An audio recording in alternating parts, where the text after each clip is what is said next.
ஆரம்பமாயிருக்குது.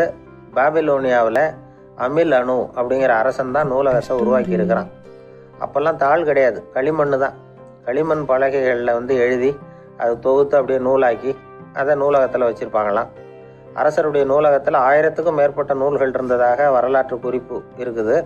அது மட்டும் இல்லை, அந்த நூலகத்தில் பொருள் வாரியாக, அதாவது சப்ஜெக்ட் வாரியாக புத்தகங்களை வகைப்படுத்தி வச்சுருந்தாங்களாம். அதில் மிச்சம் இருந்த ஒரு 25 களிமண் பலகை புத்தகங்கள் இன்றைக்கும் பிரிட்டிஷ் அருங்காட்சியகத்தில் இருக்குதான். அச்சு தாள் இதெல்லாம் ஏற்பட்டதுக்கு அப்புறம் அமைக்கப்பட்டது தான் பிரான்சில் இருக்கக்கூடிய பாரிஸ் நூலகம். 1480 பிரெஞ்சு மன்னர் 11ஆம் லூயி இந்த நூலகத்தை அமைச்சாராம். ஆனால் அப்போல்லாம் அரசர்கள் மட்டும்தான் நூலகத்தை பயன்படுத்த முடியுமா. அதுக்கப்புறம் 17ஆம் நூற்றாண்டில் இந்த முறை மாறி பொதுமக்கள் அங்கே போகலாம், படிக்கலாம் அப்படிங்கிற நிலைமை வந்துதான். போட்லியன் நூலகம் அப்படின்னு அதுக்கு பேர் பாரிஸ் நகரத்தில் இருக்குது. அங்கே தான்